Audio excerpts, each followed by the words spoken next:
Dear students, welcome back to online classes for economics. In this video, I am going to explain you market structures, and in this unit, in this chapter, you are having perfect competition only. There are different market structures. We will discuss them one by one, but in your syllabus there is only one market structure, that is perfect competition. Let us start. Let us start with the market. What do you mean by the market? Market, in layman's language, we can say market is a shopping mall or some area where there are number of shops. But when we talk about the market in economics, it is defined as the arrangement which will bring sellers and buyers together for the sale and purchase of a commodity. So here three things are must. One, seller; second is buyer; and third is sale and purchase of commodity. So it is not necessary that when we talk about a market, it should be a shopping complex, or it should be a, say, an area where there are number of shops. We can define market as that arrangement which will bring seller and buyer together to exchange the goods and services. So that is the market. We are having, say, presently you know all about the online market. You are doing online shopping. You don't have the shops. You don't have any, say, area. You don't have any shopping complex. So still that is the market. Why we call that market? Because in that case, that shopping site that brings sellers and buyers together for the exchange of goods and services. According to Professor Samuelson, a market is a mechanism by which buyers and sellers interact to determine the price and quantity of a commodity or service, good or service. So what does that mean? It also says, this definition says that it is a mechanism by which sellers and buyers, they determine the price of a commodity. How that is determined, we will discuss that later in this chapter. But price of a commodity is determined by the supply, and the supply produce are the suppliers, and demand for the commodity, and consumers demand that commodity. Now we are having different market structures. We are having perfect competition and imperfect competition. Imperfect competition has been further divided into monopoly, monopolistic competition, oligopoly, and oligopoly has been further divided into collusive oligopoly and non-collusive oligopoly.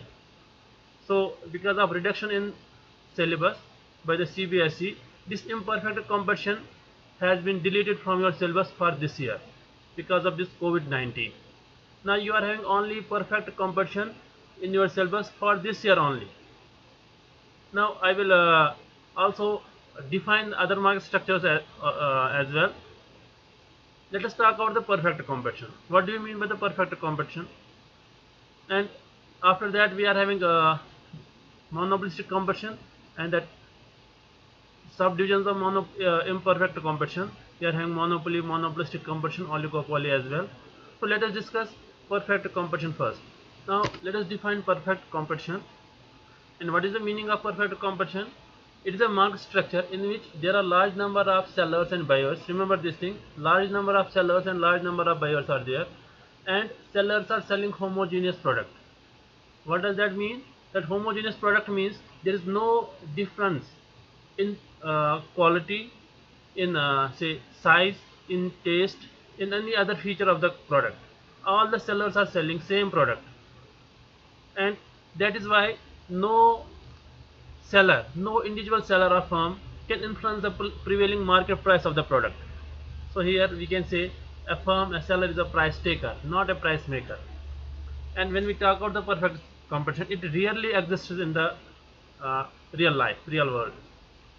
So when we talk about the example of this perfect competition, agricultural market is near to the perfect competition. We can't say that it is a perfect competition in case of agricultural market, but perfect competition, an example of perfect competition, it is agricultural market. Why it is agricultural market?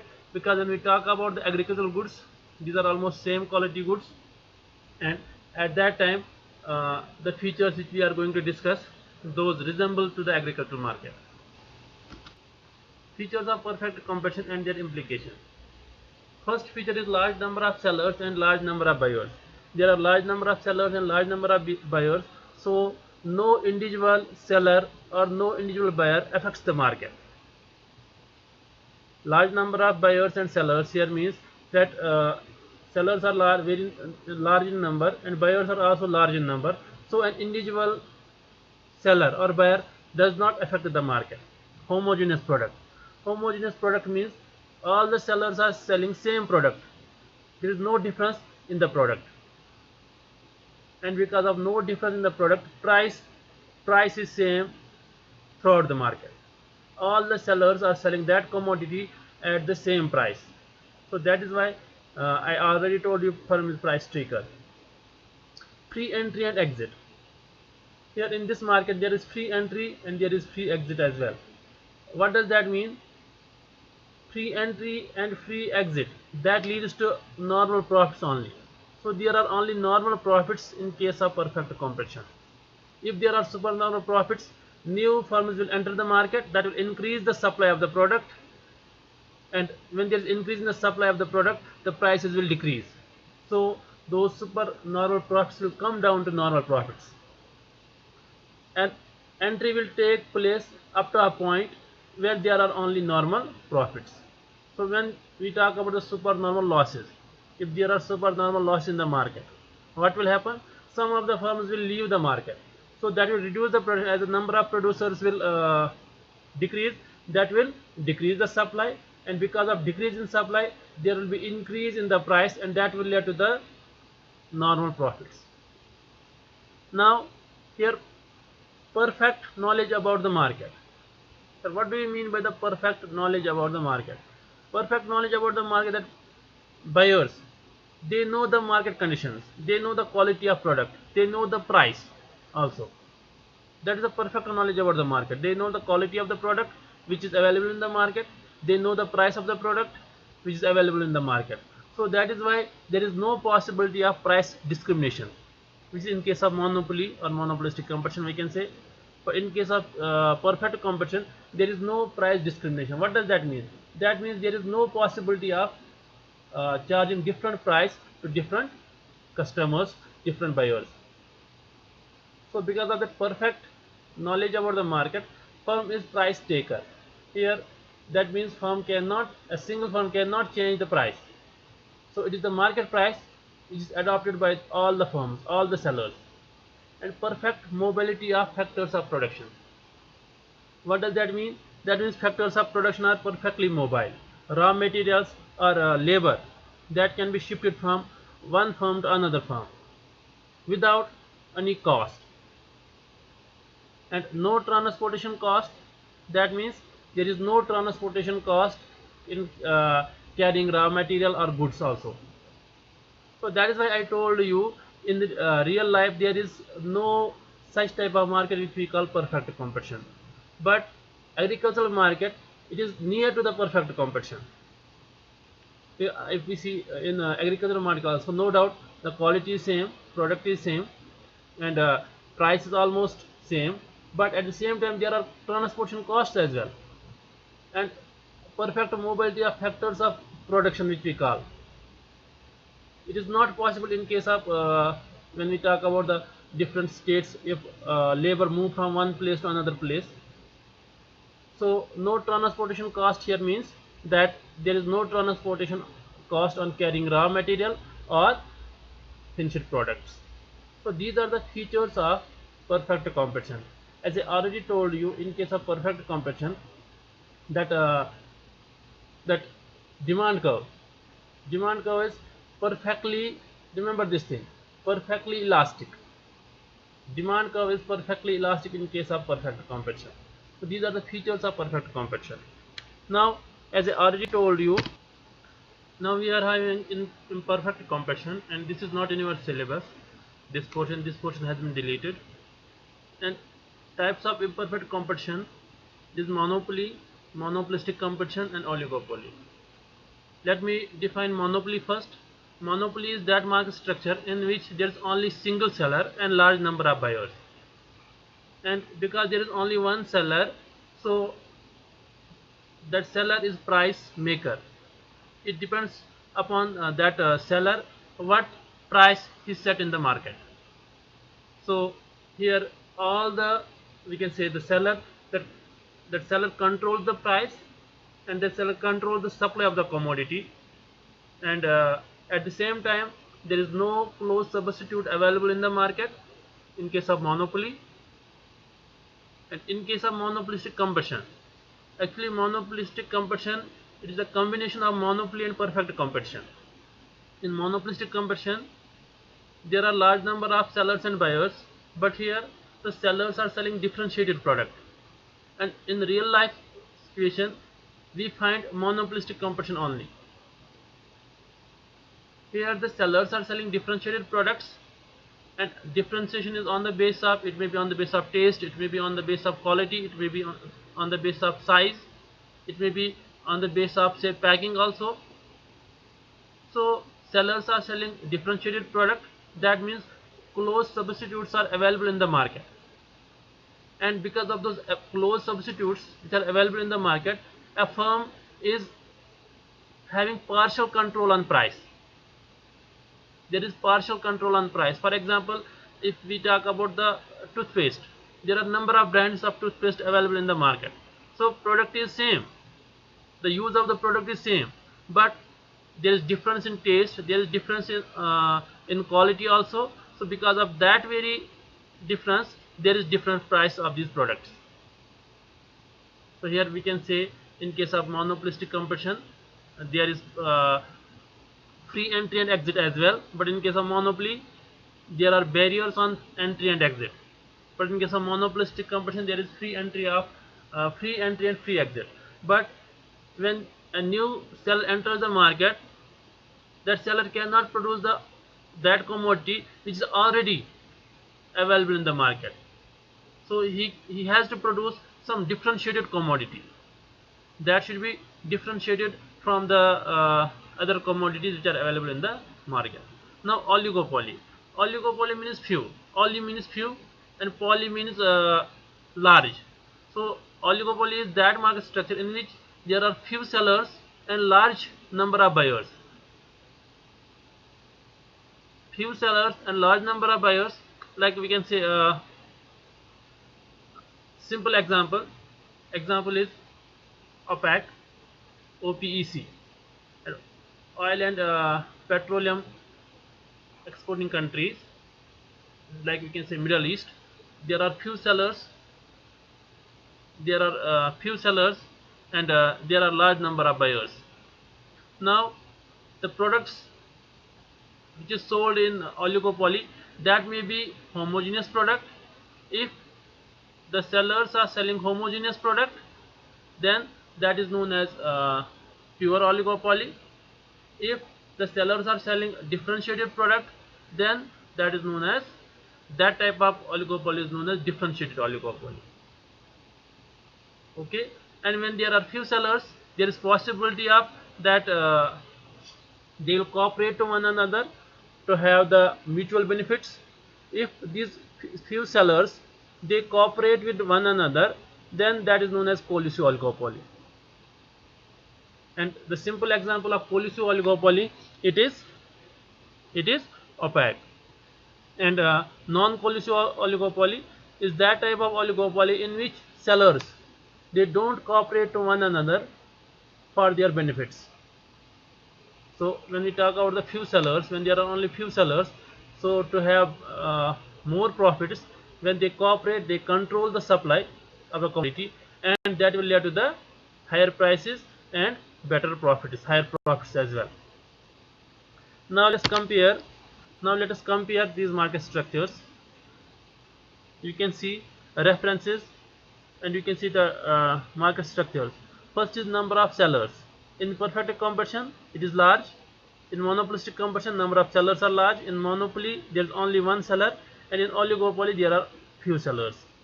Now nature of the product and number of buyers are large in each and every market structure. Nature of the product. In perfect competition it is homogeneous, no difference in the product. Monopolistic competition it is differentiated product. What is product differentiation? That means products are different from one another on the basis of, say, quality, on the basis of taste, etc. In monopoly, there's only one seller, so there may be actually there is unique product. And in oligopoly, it may be homogeneous product or differentiated product. Now, entry and exit. In perfect competition, it is free entry and exit. In monopolistic competition, free entry and exit, but when new firm enters the market, that firm has to produce differentiated product. And monopoly, restricted entry and exit, and oligopoly, it is restricted entry and exit. Why it is restricted in oligopoly? Because if there is free entry, then it will not remain oligopoly, it will either become perfect competition or monopolistic competition. Firm's demand curve. It is perfectly elastic in case of perfect competition, that is horizontal or parallel to the x-axis. In monopolistic competition, it is elastic. Why it is elastic? Because of availability of substitutes in the market. And in monopoly, it is inelastic. Why it is inelastic? Because there is no close substitute in the market. And in oligopoly, it is undefined. We cannot determine the demand curve in case of oligopoly. Slope of firm's demand curve. As I already told you, in case of perfect competition, it is horizontal, parallel to the x-axis. And in case of monopolistic competition, it slopes downward sloping. And in monopoly, it is also downward sloping, but elasticity is low as compared to monopolistic competition. And in oligopoly, as we already know, it is undefined demand curve, so we cannot determine the slope of demand curve. Selling cost. Selling cost is the expenditure made on the publicity or to improve the sales of the product. It is not required in perfect competition because there is a homogeneous product, so there is no need of advertisement. There is no need of selling cost as well. Very significant in case of monopolistic competition because close substitutes are available.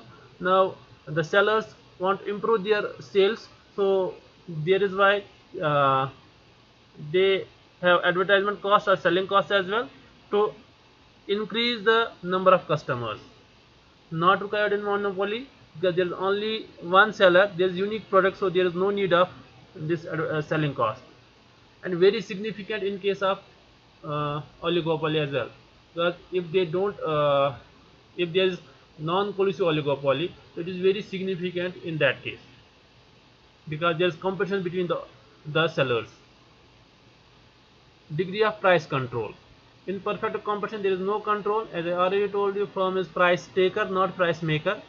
In case of monopolistic competition, there is limited control over price, or we can say partial control over price, because there is differentiated product. So because of that very reason, it is partial control on price. And there is full control on price in case of monopoly because there is only one seller, so it depends upon him how much he charges for the product. And in case of oligopoly, it depends upon the type of oligopoly, which type of oligopoly is there. So in that case, price is determined by the model. So this is the comparison. You can see perfect competition, large number of sellers, homogeneous product, free entry and exit, perfect elastic demand curve, slope horizontal straight line, selling cost not required, degree of price control, it is no control on price. Monopolistic competition, large product, large number of sellers, product differentiation is there, free entry and exit, demand curve elastic, slope is downward slope with high elasticity, and selling costs are there, and limited control on price. Monopoly, there is only one seller. Homogeneous, actually the product is unique here because there is only, we can see that homogeneous as well because there is a single product, single seller.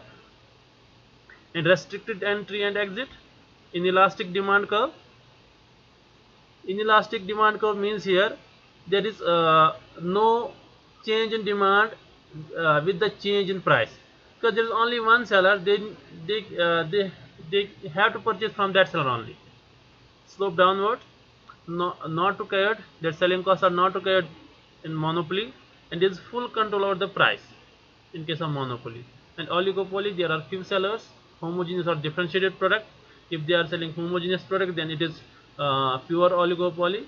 If they are selling differentiated product, then it is differentiated oligopoly. And when we talk about the entry and exit, it is restricted, because if there is free entry and exit, then that oligopoly will tend to perfect competition if sellers are selling homogeneous product, or it will tend to monopolistic competition if they are selling differentiated product. Demand curve cannot be determined in case of oligopoly. And slope of firm's demand curve, it cannot be defined. When we can't define the demand curve, then slope cannot be defined. And selling costs are significant in case of oligopoly, and mostly in case of non-policy oligopoly. Okay, so this is the comparison of different market structures. I hope that you will understand this topic, you will watch this topic and understand this topic properly, and if there are any doubts, you can ask anytime.